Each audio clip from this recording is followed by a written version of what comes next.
I just really, I I take so much pride and like I take that job very seriously Mhm. that I'm like holding on to these stories and I'm, honoring like the grand you, uh, Yeah. the wider you's experiences and what you guys went through, what everyone went through who's donating.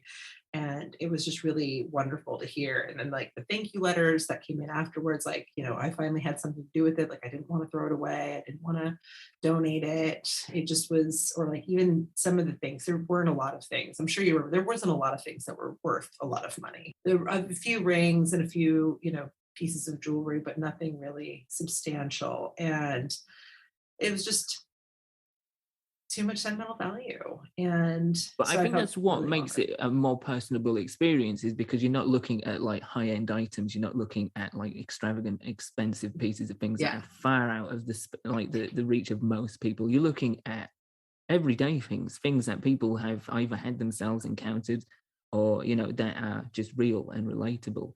Hmm. And that's definitely where going back to that word resonance really comes from, because it's like Yeah. at one point in time I've had one of those and now it's different Hmm. because I'm connecting to that person's story. You touched on catharsis, and that's something I really kind of wanted to dive into and talk to you about.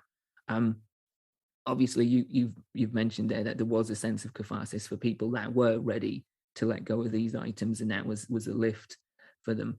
Do you feel like there was a sense of catharsis for people, not just for themselves, but being able to take, in some instances, very hard parts of their journey and display them for other people to relate to? I know for a fact in some cases, yes. And Mm, I hope in a lot of cases, yes, because I think there is something in sharing your story and that people can learn from your story. They can laugh with you, they can cry with you, and knowing that like there's connection there again as the donor, that like you're not alone, that people are reading and resonating, however that might be. And I think that's like, oh yes, like I did, it's a validation as well. And mhm. I think in that validation is the catharsis where it's like, yes, I did experience something. It was important. It was hard. It was funny. It was whatever the, adjective is.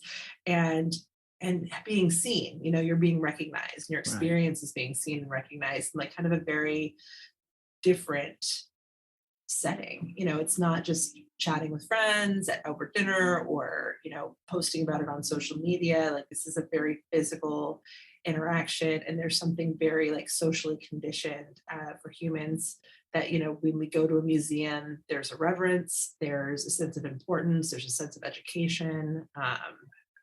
There's a fancy sense of like, oh, I'm looking at some like fancy stuff. Like, look at like, what are these artifacts? What is this art?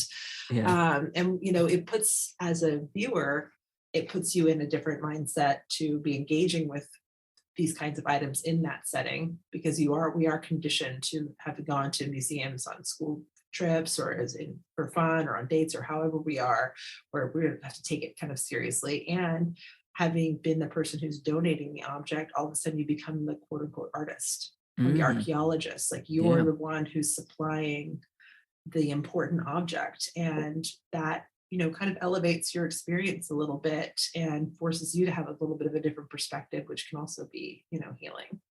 absolutely. I think one of the things, and there's a lot.